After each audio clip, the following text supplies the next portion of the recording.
ಹಳ್ಳಿಯ ಮಕ್ಕಳ ಗಿಲ್ಲಿದಾಂಡು ಆಟದ ಕತೆ.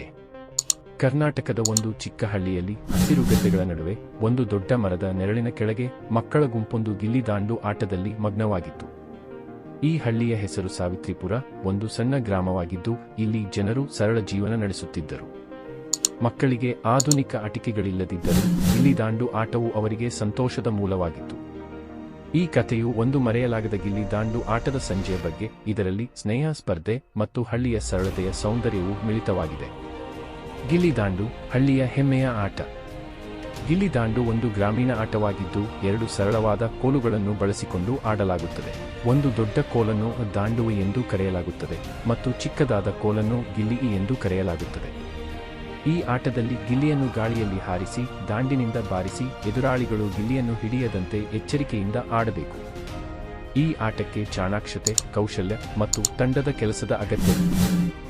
ಸಾವಿತ್ರಿಪುರದ ಮಕ್ಕಳಿಗೆ ಇದು ಕೇವಲ ಆಟವಲ್ಲ, ಒಂದು ಸಂಪ್ರದಾಯವಾಗಿತ್ತು. ಕಥೆಯ ಆರಂಭ. ಒಂದು ಬೇಸಿಗೆಯ ಸಂಜೆ ಶಾಲೆ ಮುಗಿದ ನಂತರ ಸಾವಿತ್ರಿಪುರದ ಮಕ್ಕಳು ಗದ್ದೆಯ ಬಳಿಯ ಖಾಲಿ ಜಾಗದಲ್ಲಿ ಒಟ್ಟಾಗಿದ್ದರು.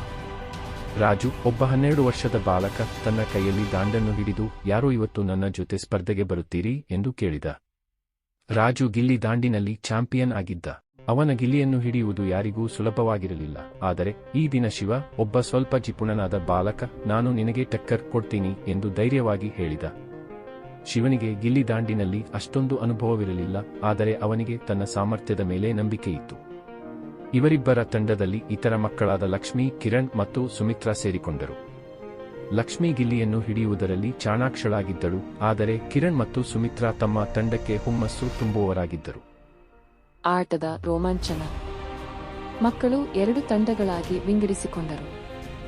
ರಾಜು ತನ್ನ ತಂಡದ ಜೊತೆ ಮೊದಲು ಬ್ಯಾಟಿಂಗ್ ಆರಂಭಿಸಿದ. ಅವನು ಗಿಲ್ಲಿಯನ್ನು ಗಾಳಿಯಲ್ಲಿ ಎಸೆದು ದಾಂಡಿನಿಂದ ಬಲವಾಗಿ ಬಾರಿಸಿದ. ಗಿಲ್ಲಿ ಗಾಳಿಯಲ್ಲಿ ತೇಲುತ್ತಾ ದೂರಕ್ಕೆ ಹಾರಿತು. ಶಿವನ ತಂಡದ ಲಕ್ಷ್ಮಿ ಓಡಿ ಗಿಲ್ಲಿಯನ್ನು ಹಿಡಿಯಲು ಪ್ರಯತ್ನಿಸಿದಳು, ಆದರೆ ಗಿಲ್ಲಿ ತನ್ನ ಕೈಗೆ ಸಿಗದೆ ನೆಲಕ್ಕೆ ಬಿತ್ತು. ರಾಜು ತನ್ನ ತಂಡಕ್ಕೆ ಒಂದು ದೊಡ್ಡ ಅಂಕ ಗಳಿಸಿಕೊಟ್ಟ. ಈಗ ಶಿವನ ತಂಡದ ಸರದಿ. ಶಿವ ಗಿಲ್ಲಿಯನ್ನು ಎಸೆದ, ಆದರೆ ಮೊದಲ ಬಾರಿಗೆ ಅವನ ದಾಂಡು ಗಿಲ್ಲಿಗೆ ತಾಗಲಿಲ್ಲ. ರಾಜು ಮತ್ತು ಅವನ ತಂಡದವರು ಚಾಟಿಯಾಡಿದರು. ಶಿವ ಮೊದಲು ಗಿಲ್ಲಿಯನ್ನಾದರೂ ಚೆನ್ನಾಗಿ ಬಾರಿ. ಶಿವ ಕೋಪಗೊಂಡರೂ ತನ್ನ ಗಮನವನ್ನು ಕೇಂದ್ರೀಕರಿಸಿದ.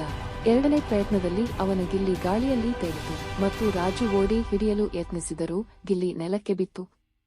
ಶಿವನ ತಂಡಕ್ಕೆ 1 ಅಂಕ ಸಿಕ್ಕಿತು. ನಾಟಕೀಯ ತಿರುವು. ಆಟ ರೋಮಾಂಚಕವಾಗಿತ್ತು. 2 ತಂಡಗಳು ಸಮಾನವಾಗಿ ಸ್ಪರ್ಧಿಸುತ್ತಿದ್ದವು. ಆದರೆ ಒಂದು ಕ್ಷಣದಲ್ಲಿ ಶಿವನ ಗಿಲ್ಲಿ ದೂರಕ್ಕೆ ಹಾರಿ ಗದ್ದೆಯ ಒಂದು ಚಿಕ್ಕ ಕಾಲುವೆಯಲ್ಲಿ ಬಿದ್ದಿತು. ಎಲ್ಲರೂ ಓಡಿ ಹೋಗಿ ಗಿಲ್ಲಿಯನ್ನು ಹುಡುಕಿದರು, ಆದರೆ ಅದು ಕಾಣಸಿಗಲಿಲ್ಲ. ರಾಜು, ಶಿವ, ನಿನ್ನ ಗಿಲ್ಲಿ ಕಳೆದು ಹೋಗಿದೆ, ಆಟ ಮುಗಿಯಿತು ಎಂದು ಗೇಲಿ ಮಾಡಿದ. ಆದರೆ ಲಕ್ಷ್ಮಿ ತನ್ನ ಚಾಣಾಕ್ಷತೆಯಿಂದ ಕಾಲುವೆಯ ಕೆಸರಿನ ಒಳಗೆ ಕೈಯಾಡಿಸಿ ಗಿಲ್ಲಿಯನ್ನು ಕಂಡುಕೊಂಡಳು. ಎಲ್ಲರೂ ಲಕ್ಷ್ಮಿಗೆ ಚಪ್ಪಾಳೆ ತಟ್ಟಿದರು. ಆಟ ಮುಂದುವರೆಯಿತು. ಶಿವನ ತಂಡ ಈಗ ರಾಜುವಿನ ತಂಡಕ್ಕಿಂತ 1 ಅಂಕ ಮುಂದಿತ್ತು.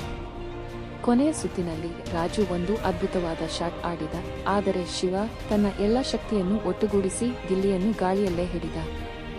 ಎಲ್ಲರೂ ಆಶ್ಚರ್ಯದಿಂದ ಅವ್ವಾ ಎಂದು ಕೂಗಿದರು. ಶಿವನ ತಂಡ ಗೆದ್ದಿತು. ಕಥೆಯಿಂದ ಕಲಿತ ಪಾಠ.